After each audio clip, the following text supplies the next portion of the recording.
Welcome to Big Little Stories. I'm Ivy Sharmetz.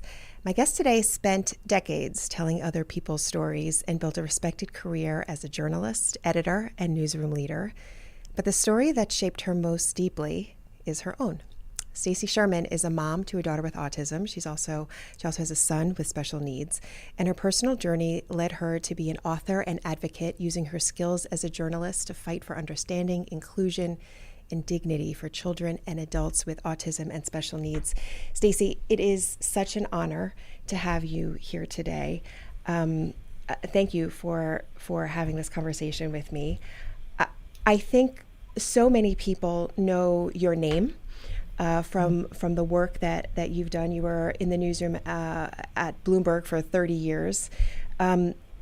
So this is now the journalist in me talking, because I'm always curious, what drew you to journalism in the first place? Because I feel like that kind of is going to help us set the stage here a little bit.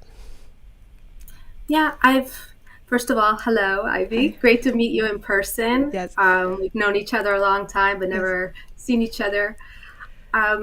So what drew me to journalism was I have been a writer for as long as I can remember. Writing for me has been therapy. It's been fun. It's just any time I needed to express myself, I would end up writing, and I wrote little poems and little stories. I was the dork who loved to write like book reports, and that's pretty much what led me in college to choose journalism. Um, I'll just dork out with you for a second. When I was a little girl, I used to think it was fun to diagram sentences, like just for fun, because I still think it's fun. But the interesting thing to me, though, as journalists, right, our job is to tell other people's stories. At what point did you realize that your story was something that needed to be shared as well? So it was during COVID. COVID changed me as it changed a lot of people. I was home working full time as a journalist, an editor at the time, and my two kids were home. And my two kids both have special needs. They're on opposite ends of the autism spectrum. My son has Asperger's. He's very high functioning, but he was attempting college at the time, and I needed to work one-on-one with him as he adjusted to being home with me, trying to pass tests, all of that. And at the same time, my daughter was home, and my daughter is severely autistic, nonverbal, dependent. And so I was juggling all of that while trying to keep a full-time job. And for years, people knew I had special needs kids, but that was the extent of it, really. At work, I kept my work and my personal life separate. And then COVID just changed all that. I felt like, and I think a lot of people felt that there needed to be more understanding about work-life balance and about, the things that largely women have to juggle in order to have a full-time job.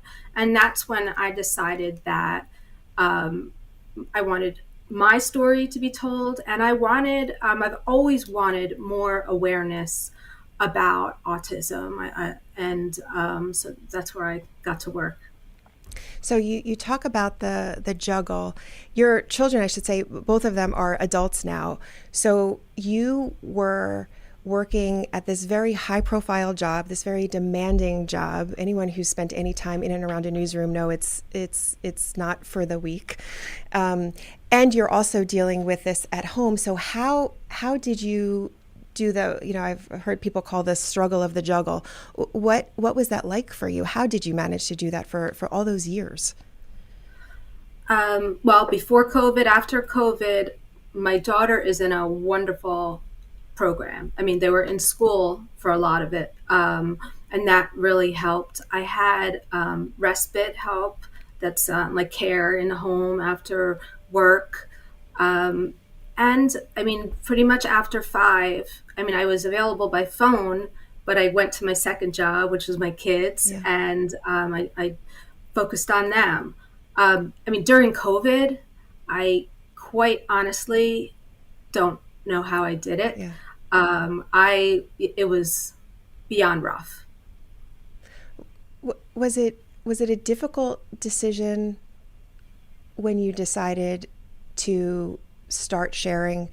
I mean, you said why you did it, but that actual feeling of being vulnerable and kind of, saying the stuff out loud that not everyone says, was that, what did that feel like for you? And was it, I don't know, was it weird? Were you immediately comfortable with it? Did you have to get used to it? What did your friends around you say? Were people surprised? I was I felt like a weight had been Mm. lifted. I just felt like I had been holding something in for years and years. And I was like, you know what? I don't care what happens. If I lose my job, if I lose my friends or whatever, I want it out there. And I have to tell you, a lot of people, like, their jaws dropped once they read it. Even close family, my really, really close family, cousins, aunts, uncles, they knew I struggled, but they had no idea the extent of what went on in my home. And I'm talking about, my daughter is now 23. She cannot go to the bathroom unassisted. She cannot get dressed unassisted. And I don't think people knew the extent of, when I went home, what I was doing. Um, so colleagues, I think a lot of people were surprised, and but in a good way. I think people were I don't want to say amazed, but just like shocked, but complimentary is the word, maybe. So I want to give people a sense of what we're talking about here. And you have a beautiful blog that's on your website, staciesherman.com. You also have a book, My Broken Road, The Tangled and Twisted Musings of an Autism Mama. But I want to, if you'll allow me to, Stacie, you wrote so many, your blogs are all so beautifully written.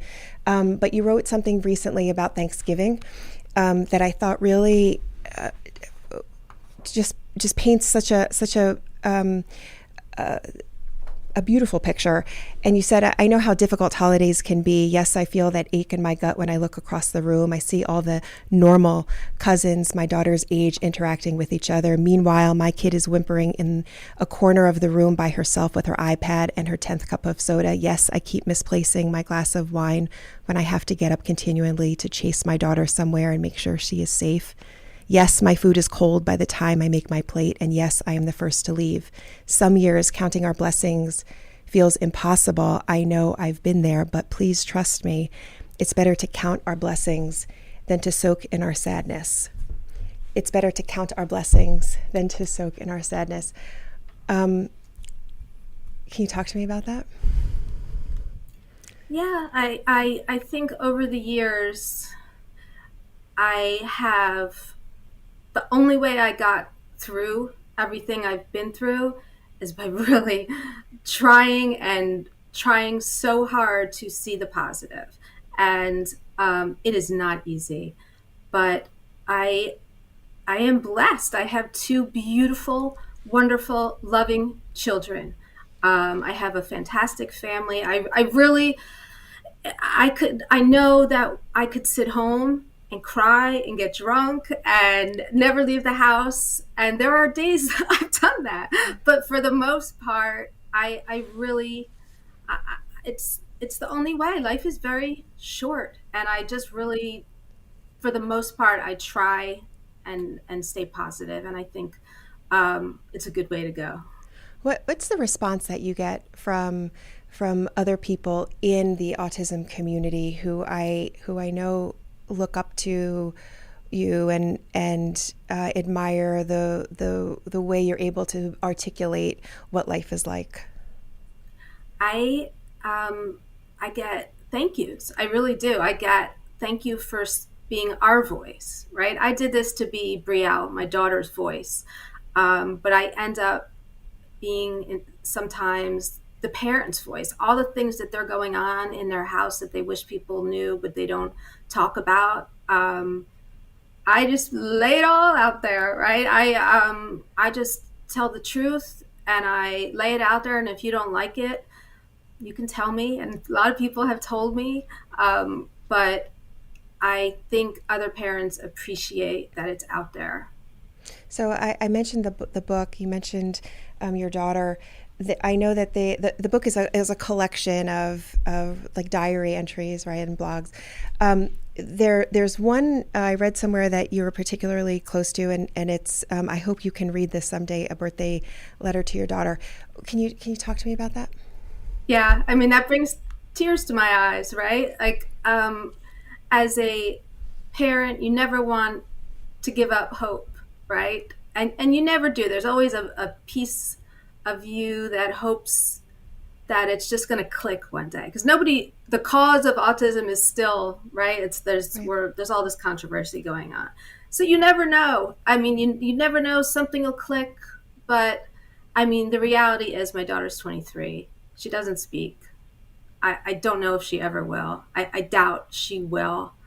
But it doesn't stop me from kind of getting in her face every once in a while and saying mom, or say it, try and say it. I know what she wants, but I want her to say it. Hoping she reads. You hear these stories about nonverbal kids or adults that suddenly they start typing. Hope is important. Realistic hope is kind of what I think. I will never give up hope, but I have to, start planning for reality in the future, which I've been doing a lot of lately. And I've seen you also talk about how, because your daughter doesn't speak, you feel a different kind of bond with her because you have to understand her in other ways, and that's a very special kind of mother-daughter bond that you have. Talk to me a little bit about that. How do you describe that bond? I'm the queen of nonverbal communication. I feel like Brielle looks to me and nobody else to understand her, when she's upset, when she's frustrated, when she wants something. She looks to me, and I carry that responsibility. And so I've really, really tried to interpret her sounds and her movements and things like that. We have worked on communication with her. She uses an iPad program to speak her basic wants. I want juice. I want gum. I have to go to the bathroom. She can tell me that, but not things like I have a stomach ache, Mm. or I have a headache, or I don't want to go to this person's house, or it's really loud in here. So I have to be watching her at all times to kind of sense what's going on with her. Um, but I feel she knows that and she appreciates it. And I get it when she sometimes will just like sit there staring at me and make some sounds. I'm like, oh my God, I have to figure this out. I have to figure this out. I do a lot. I've gotten better at it over the years. And like I said, it's a responsibility that I really try, because if it's not me, she has no way of communicating. How did you learn all about this? Was this trial and error, or I know every child as they're growing up is different. So where did you learn to be as wonderful as you are with your kids? I mean, it's intuitive as a mother. I really think any good mom would do that. I know how much Brielle depends on me. And I know if anyone is going to be able to understand what she wants, what's hurting, what she needs, it's me. So I pay really, really close attention to her. My poor husband, when we're in the house, I don't sit, like he'll say, let's watch a show. And if Brielle's in the house, I'm up listening for every sound, and um, I don't get to relax much, but Yeah. I take this responsibility very seriously. Yeah. Oh, you're doing such an amazing job. We're going to take a very quick break, and when we come back, more with Stacie Sherman. We'll be right back.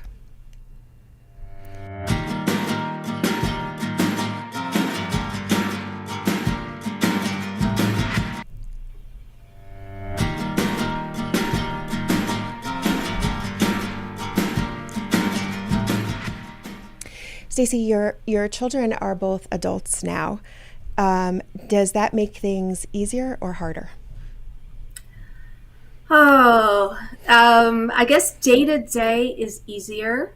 My son lives with my ex husband. He works full time. He's doing very well. He's independent. My daughter just moved out of this home. I'm in her room right now. Moved out of my home into a group home. What was that? Beginning of October. So she's not here day to day. I guess that's easier. But my brain doesn't stop working. I am one of those annoying moms. I'm checking up on her. I'm going to visit her. I'm constantly making sure that I really think with group homes, you have to really know what's going on in there. Just because she's not in my home, I'm her guardian, I'm her mom, and so the stress does not lessen, I'll say, Yeah. right? The day-to-day maybe lessen, but my stress level is pretty steady. How has the way we view autism and the way we treat autism and even the way we talk about autism changed in the years that you've been in this world? Well, I'll tell you, when my daughter was diagnosed with autism, that was 2004. And I remember being in the pediatrician's office, and they basically said, well, she has autism. And there was silence after that. Wow. And I'm like, well, what are we going to do about it? And she's like, well, you should get early intervention, which is for young kids getting help. But she really didn't tell me anything else. And I'm a journalist, and so I start reading, I start going to conferences, I start just trying to understand what my daughter and my son had. And I was not going to just sit there and not do anything. And I think back then, a lot of pediatricians were like, I don't know how to help you, like go see a specialist. And I waited for a specialist. I am thrilled that nowadays, especially in New Jersey, there is a shift to help kids at a younger age and to help them to understand that autism, there's a lot of things going on with autism, stomach issues, seizures, feeding issues, eating issues, and those can be addressed at a young age, and they are. And so I'm thrilled that, okay, we're still hearing all about the cause and this and that, but in the meantime, they're addressing the symptoms and and trying to make things better with what they see and what they know. So that's a really positive change. So I mentioned to you before we started talking here that once I sort of dove into your writing and your social media, I couldn't stop because it's really so beautiful. StacieSherman.com. But one of the things that I found, I believe it was on an Instagram post, you wrote, every time we think we survived the hardest part, we encounter a rude awakening. Yeah. I thought, I it's true. I mean, it's true in life, right? Like I thought there was a period where my daughter Brielle did not stop screaming. She was miserable for months at a time, didn't sleep, wouldn't something was bugging her, and I thought that was the worst ever. And then over the years, there's just been things like that. Like things come and go.